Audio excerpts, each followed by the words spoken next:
North America 400 years ago. My guests are historian and dean of the College of Liberal Arts, Dr. Cassandra Newby Alexander, and superintendent of the Fort Monroe National Monument, Mr. Terry Brown. So, Terry, tell us a couple of things this whole weekend. You've got a lot of things happening. Oh my goodness. So give us kind of a rundown of what people can expect and encourage people to come on Well, out. if you're sitting at home, shame on you, because all week we've been having events. I mean, Hampton University has been putting on events. The city, the state of Virginia, the National Park Service. We're having poetry and concerts all week. But everything culminates with Saturday and Sunday. On Saturday, we're going to give you a chance to peek inside that new visitor center. It's in honor of you. And that's white, black, and green. It's for you. And we're going to do that for you. And we're going to have events out here all day. And later on that night, there's a free concert with the sounds of blackness and Common. Actually, Common. I want his autograph. How about you? And then on Sunday, every time I think about it, I get emotional because we're going to have a national bell ringing in honor of our ancestors. And we're going to ring bells for 4 minutes. 1 minute for every century. And I think this is an opportunity for the nation to pay their respects to our ancestors. I'm just getting goosebumps thinking about it because we're going to ring that bell right out here to my left. It's very exciting. So please come out. Later on that night, we're going to end everything with a gospel concert. So a lot of things going on. Yes. We also have joining us in our audience, Jeffrey Blair with Remember the 400, and you have some programs happening here on at Fort Monroe too on Saturday, correct? Absolutely. I just want to say I'm so happy to be here. I am part of the Remember the 400 national movement, and some of the things that were mentioned about education as far as being a ripple effect in the pond. I'm from St. Louis, and Remember the 400 have people that come from Toronto, from the UK and Canada, from New York, from Atlanta, from all over, because we want to be part of this national movement of this conversation, especially concerning the youth. We have to be able to tell the right story to the next generation so they can understand that foundation to make good decisions going forward as they start to help to build this society as well. And so that movement started by Shadrach Porter, and over this past year in our local areas, local chapters, we've been having programs to bring awareness to this milestone. Most people have no idea about this 400-year milestone. And so it's good to be a part of this movement so that we can bring awareness to that and tell the right story. I was told the same thing in my history books about the non-existence of African Americans in any significant way in building this country. And I can't tell that lie to my children. And I want to be part of a movement that's going to tell the story right so they can understand the truth about who they are and where they come from. Is there something going on for children tomorrow? Absolutely. Okay, tell us very quickly what so that is. This actually tonight is going to be the Journey play that's happening at the American Theater. And then tomorrow we'll be a part of the youth program called I Am More event, the I Am More event. It's going to be down in the youth section. And there's going to be spoken word, there's going to be performances, there's going to be a series of booths that are going to talk about a history where people can come and receive a passport, go through the various booths, black inventors, prior to enslavement. Like you said, it's not just 400 years, but even before that, we were a people, right? And so all the things that we've done in different kingdoms that were highlighted even before we got here. But even during our 400-year period, what were some of our freedom fights like? It's not this narrative of the docile slave who just took it, but the many fights for freedom that we had along many different ways. For instance, I'm from St. Louis. One of the big fights was the Dred Scott decision, right? Where we had individuals who were trying to fight, not just physically, but even through the legal system. And many were successful in actually getting their freedom through that way.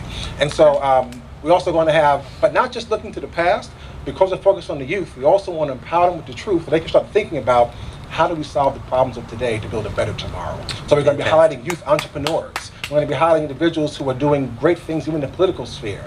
And so we want to really focus on the youth to make sure they have all the tools they have in order to be successful in rebuilding this world. Okay, thank you so much. That's Remembering the 400. So, Cassandra and Terry, where were you when we commemorated the 200 and the 300? You remember? But my point is, why the 400? Why now? It is 2019, and for 400 years America has been on this journey, and while there have been significant strides forward, we have seen also a pulling back. But once President Barack Obama was elected president, it gave the world a sense of the possibilities, and you cannot kill that imagination of possibilities, and that possibility is that we don't have to stay in a racialized society.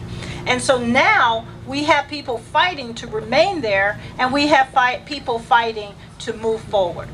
And I think this gives us an opportunity to reflect. It gives us an opportunity to go a different course, because one of the things we haven't done is break the pattern, that muscle memory of racialism in our law, in our society, in our culture, in our economy, etc., etc. What I mean by that, 1669, Virginia, that legislature that started a month before the Africans landed here, that legislature in 1669 passed a law that allowed for the, quote, casual killing of black people by their owners if they resisted in any way. 3 years later, that legislature passed a law allowing for any white person to kill any black person who resisted in any way. Does that sound familiar? When you have that particular law put in place, it becomes part of our cultural and legal landscape. There's been nothing to do that we've done to break that pattern of behavior, that particular way of thinking. And now we have an opportunity, because people are bringing it to the forefront. And there's a thing called a smartphone that is documenting a lot of things that before it was my word against a police officer's word, and my word was not valued as much. Now we have a different dynamic, and there are many more people who do not want to see this pattern of racialism continue in our society. So this year, 2019, with all commemorations, it allows the population a time to reflect and to think about who we really want to be moving forward. So Terry, what happens in 2020? What's going to happen with all of this? Yeah, it definitely cannot stop just in 2019. Well, I'm just looking at your audience. It's pretty mixed. Yeah, and, which is great. Which is a good signal for what direction we're heading in. And I think, you know, the more we gather and talk, the easier it is to break down the insidiousness of racism. And I think change is hard. It takes a long time. I mean, let me do the word long, real long.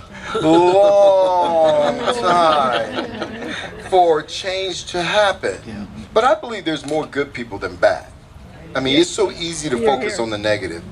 When we have an event like this, it's so easy to go, nope, that's for them, not for me.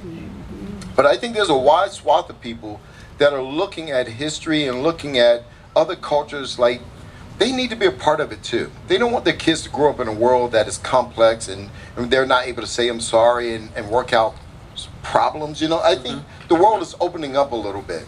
In 2019, I think there's more opportunities to say, hello, I want to be a part of your experience. I want to learn more about your experience. I also think technology plays a role too, and you hit on that a little bit. But I also want to send a message to all of you. Black people are very beautiful. I'm one of them. Look at me. They're very beautiful, and we come from some really beautiful. I remember watching my mother cook in the kitchen, and I used to stare at her and think, wow, that's amazing. See, you have to remember, when Africans come here, they're under the most oppressive conditions imaginable, but they managed to reinvent themselves. They reclaimed their heritage. Not just surviving slavery, but creating these fresh and vibrant responses to American democracy. Guess what they ended up doing? They created new art forms, new music, new families, new languages. They were truly remarkable. And all I'm doing as a superintendent in this uniform is trying to say to America, look at me evenly. This is not just African American history, it is American history. Absolutely. We have any questions from our audience? Who has the question? Lisa, there she's gone, ran to the back. We'll come get you in just a moment.